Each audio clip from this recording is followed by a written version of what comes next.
In today's video, I'm going to share with you how to answer the IELTS Academic Reading Test. I know it's your desire to travel to the UK and work. I know it's your desire to travel to the USA and other countries, but there's the need for you to prove your English language proficiency. And one of the exams to sit out for is the IELTS. I also know that most people are not willing to write the IELTS because of these aspects, the IELTS Academic Reading Test. And the purpose of this channel is to make sure that at least I share with you every technique or strategy that did help me get the band score I was looking out for. So in today's video, I'm just going to try and then take you through every bit of it.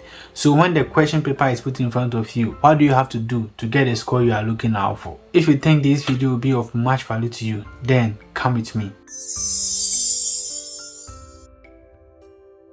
Alright, welcome back. If today is your first time seeing my channel, my name is Majima. You can simply call me Kobe. Before we dive into this lesson, please like this video. Please share to a friend you think is writing IELTS or has a desire to write IELTS but is scared of failing the IELTS Academic Reading Test. I'm here to make it much more understandable for you. So please like and share. Now you can see on the board I've got a sample question. This is the Cambridge, which happens to be the standard for the IELTS Academic Reading Test. So when the question paper is put in front of you, what do?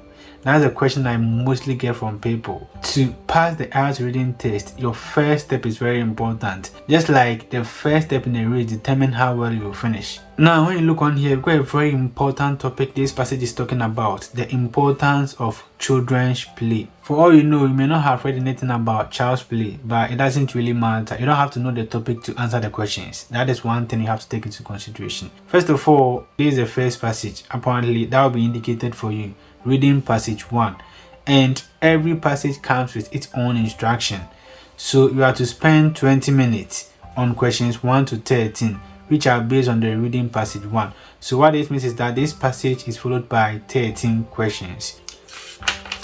So the first question type here is summary completion. Now with this question type, the general idea here is that the entire passage has been summarized to look like this, okay, and some gaps have been left for you to provide answers.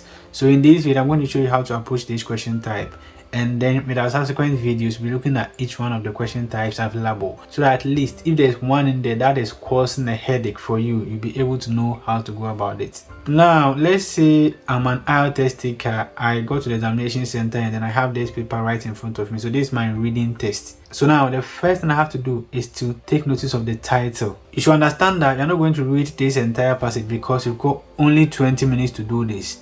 And within these 20 minutes, if you say you are reading everything alongside answering your questions, you'll be caught up with time. Upon taking notice of the title, the importance of children's play, the next thing you have to do is to go to look at the question type. You don't have to flip pages to be looking at all the question types that have come. It's not really necessary. It's a waste of time. So I know that the question on here is a summary completion. Another key factor you have to note about the IELTS Academic Reading Test is that you should be able to tell which question type you are answering. You should be able to tell this is a summary completion question type. You should be able to tell this is a true or false not given question type. You should be able to tell if this is a matching heading. You should be able to tell if this is multiple choice. So that is also a skill you have to master. Now you know that this is a summary completion question. How do you approach summary completion questions? For the sake of this video, I'm not going to answer 2 question types at a go. I just want to let you know how to approach the individual questions, so that in our subsequent lessons, I'll show you how to answer 2 question types at a go and perhaps 3 question types all at a go. So once you get to the question, the next thing you have to do is that make sure you are taking notice of the instruction. Choose one word only from the passage for each answer. So the instruction is also very important. Now to start answering your questions, there is the need for you to choose the right keyword. You see, as a skillful hunter, you should be able to deduce some landmarks to locate animals in the forest. And as a skillful IELTS test taker, you should be able to pick up keywords in the question to look for them in the passage, and I'm going to demonstrate that for you to see. Alright, so I'm going to start answering the first question on here. And then one thing you should understand is that with the summary completion question types, the answers come in order. And then once I go through them, you see what I'm talking about. So first of all, what is a reliable keyword? What keyword should I choose in this sentence relating to the first question? You can decide to choose building. You can decide to choose help. Magical Kingdom, make sure that whatever keyword you are choosing cannot be paraphrased. I want to repeat that. Make sure that whatever keyword you are choosing cannot be paraphrased. What this means is that as it is in this question, so it should be in the passage. Now, when you happen to come across a keyword like that, then it is termed as a reliable keyword. Looking at this first question, I'll choose Magical Kingdom as my keyword. The reason is that it's in quotation marks, okay? And what this means is that it's a special word that can be found in the passage. It won't be paraphrased. With our subsequent practices, I'll show you when to choose more than 4 keywords and then keep them in mind. The reason why I have to commit more keywords in memory is for the fact that, it helps you not to be coming back and forth, okay? It really saves you time in that regard. So let's see. The first keyword I'm going to look at is the Magical Kingdom. So now, once I have gotten my keywords in mind, the next thing is to adopt a skill called scanning. So the scanning is like I'm just running the pencil or the pen or my finger over the sentences to locate a specific keyword. So that's what I'm going to do now. I'm going to look out for the first keyword I have committed to mind, Magical Kingdom. So now let's start with our scanning. So just in the first sentence, I can see that the Magical Kingdom is on here. This is to say that this is a reliable keyword. As it is here, so is it in the question. Now, once you locate your keyword, it's an impression that the answer to the question where you found the keyword, the answer can be found in this part of the paragraph, the first part of the paragraph. So now this is the keyword. What I have to do is that I have to go back to the question and get the context. So it says building a magical kingdom may help develop something. Sometimes you have to turn the question around to help you understand it much more better. So what happens here is that when a magical kingdom is built, something will come up. And then when you go back to the passage, probably it will be much easier for you to be able to deduce what answer it is for that particular question. Alright, so here I'm going to use the skimming method. I'm going to read, but not so slow and not so fast, okay? When you locate your keyword, you have to take your time to read around that area, so at least it helps you to get your answer. Brick by brick, 6-year-old Alice is building a magical kingdom, imagining fairy tale turret and then fire-breathing dragons, wicked witches and then gallant heroes. She is creating an enchanting world. And one thing I would advise you do is that as and when you read the paragraph, make sure that you are taking care of cues. Underline every cue you think may lead you to getting the answer. She is creating an enchanting world. Although she isn't aware of it, this fantasy is helping her take a first step towards her capacity for creativity.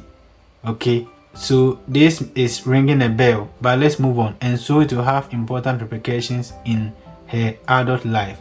So brick by brick, she is building a magical kingdom. And that initiative will help her take a first step towards the capacity for creativity. So now I want you to take notice of something. There have been a big paraphrasing version on here. So you could see that now looking at this question, it says building a magical kingdom may help develop something.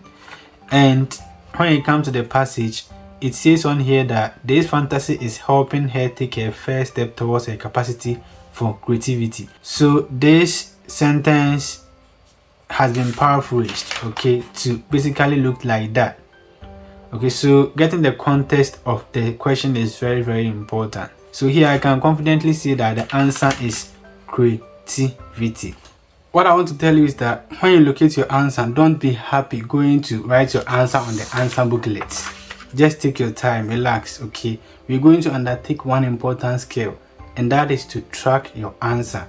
What do I mean by this? I wouldn't want to say much about it here, but I'll make a complete video about it so that I get the concept. You get to know the importance of tracking your answers and a whole lot of that. So now what I'm going to do is that I'm going to track. So to track your answer, the best thing you have to do is to either draw a rectangle, just as you are seeing, around the answer, or you can draw a circle or probably triangle, whichever way you want it, and then draw a line towards the margin and specify the question number against it. So this is the answer to question 1. Now I can confidently go to my answer booklet and then write down my answer. What I'm going to do is that I'll just write my answer. Make sure that your spelling is on point. It's very, very important. If you omit a letter, the answer will be wrong, especially if it's much more of being singular and plural stuff. So make sure you're writing your answers correctly. And you've noticed that I wrote my answer in capital letters. That was basically my trick, because I realized that there are some of the answers that needs to be started with the capital letter. Probably they are proper nouns. If you are not very careful and then you start them the unusual way, the possibility that it may be marked down will be high. So to be on the safer side, I usually advise most of my students that make sure that you're writing your answers in capital letters. Then remember, you're using a pencil, so you don't have to worry about it.